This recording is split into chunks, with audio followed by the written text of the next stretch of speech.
Kia ora, you may have already seen Druglord at the Documentary Edge Festival in Auckland and Wellington, and at the Reframe Film Festival in Canada, but if you haven't, this is a special release of Part 7 of Druglord, Forbidden Medicine. We are releasing it on the net in support of the medical cannabis community, not just here in New Zealand, but around the world. Access to medicine is a fundamental human right, a right which governments around the world are denying their citizens.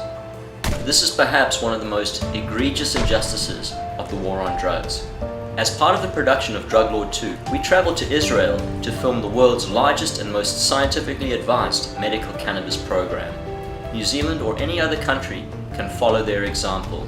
Making documentaries, especially on an international scale, is very costly, and we need your support to continue our production. So please go to our crowdfunding campaign and pledge your support. Or if one is not active at the time that you are watching this, you can go to DRUGLAWED.com and order the DVD and the download. All proceeds go towards continuing our production. Thank you for your support.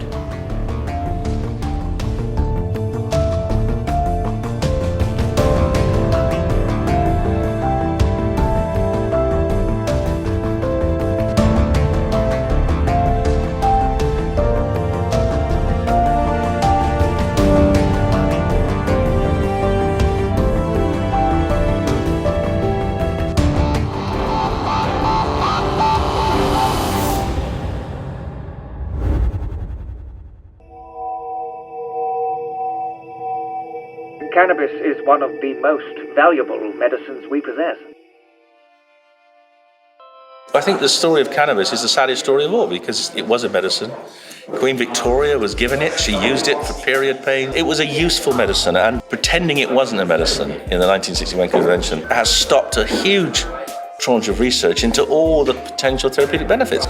The cannabis plant has got more psychoactive chemicals than probably any other plant, and many of them may be useful therapeutically, not just in brain disorders, but also in cancers, etc.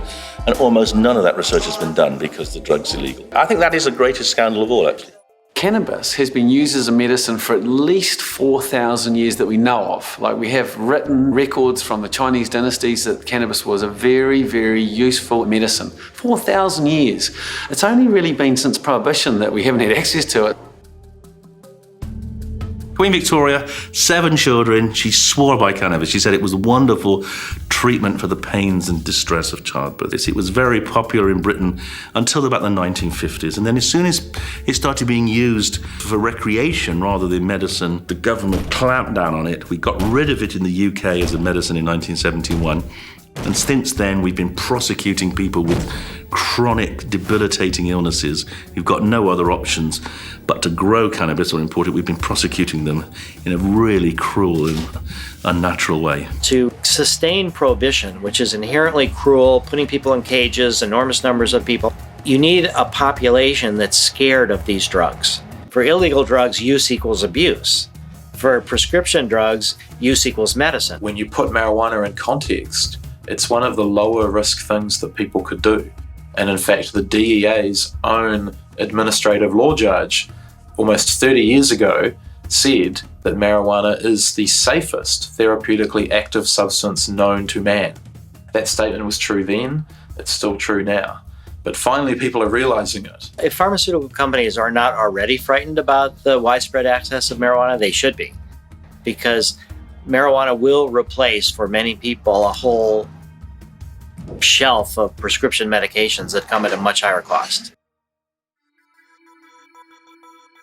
To me, medicinal cannabis is life-saving because I couldn't possibly do 905 doses of chemo without it. I do a dose a day for 3 days every 3 weeks to try and control this parasite that has destroyed my bone marrow.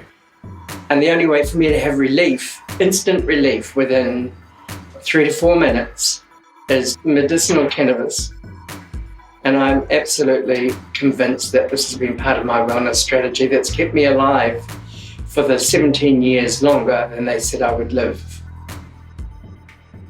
Using medicinal cannabis has prevented me from having to take other chemicals, which the side effects will further be detrimental to my body.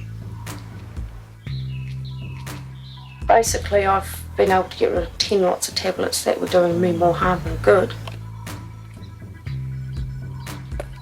I don't need to take sleeping pills, I don't need to take nausea pills. Plaquenil I don't need to take anymore. The ibuprofen and anti-inflammatories, I don't need to take any of that. I just have a soak before I go to bed and puts me relatively pain-free, and it gives me movement. Because the arthritis hits all your ribs and stuff, so it helps with your breathing as well. It just eases everything so you can move, you can function.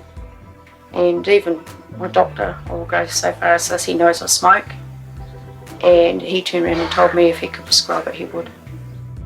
There's an interesting paradox, isn't there? The most harmful drug we thought was heroin, and yet it's used as a medicine, or morphine. It's used widely as a medicine. Cannabis we rated halfway down the risk of harms, and it's not available as a medicine.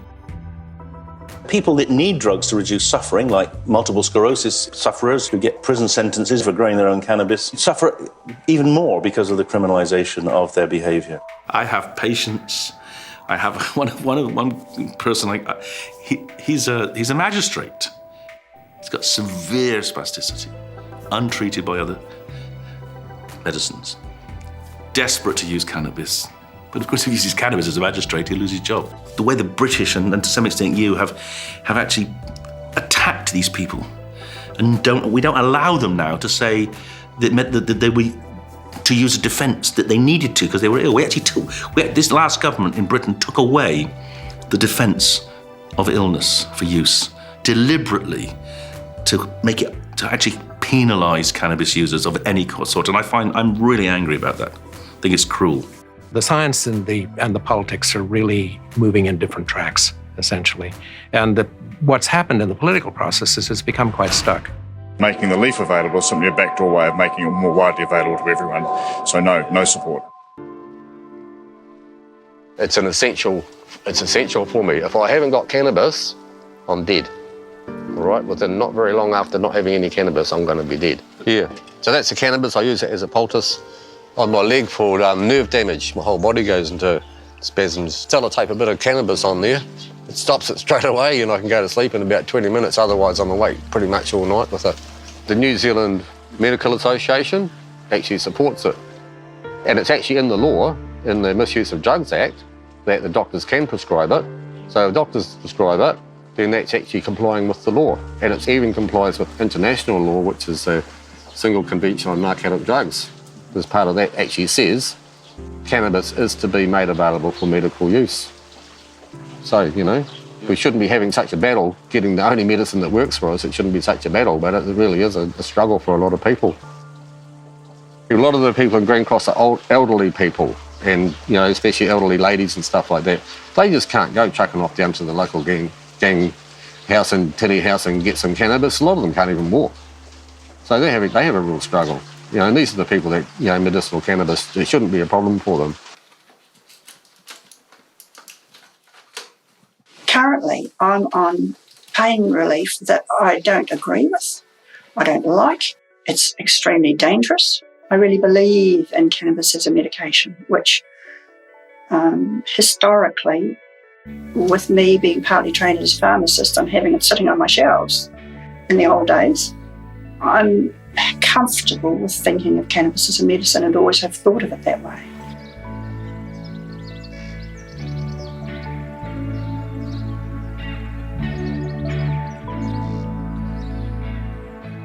This is my monitor for while I'm on home detention. I've got a year sentence of home detention. The whole thing is so ridiculous. I was extremely angry when cannabis was removed from my life forcibly, and I kept ranting at doctors and nurses about what I need and what I want as cannabis. I trust it as pain relief, and they listened to me and agreed with me. We're being victimised more than people that are really doing a lot of harm to the society. It's upside down. It's madness. Changes to the laws need to happen. All right, heaps and heaps of people are getting convicted and going to jail. A lot of people are sick. They're depressed.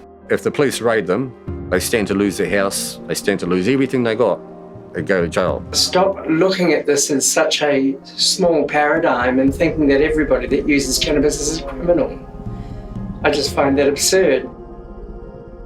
I have been punished very severely for something that should not be being regarded in this way. I consider cannabis to be a medicine. I consider the law to be out of step. I think it's out of step with the general public now.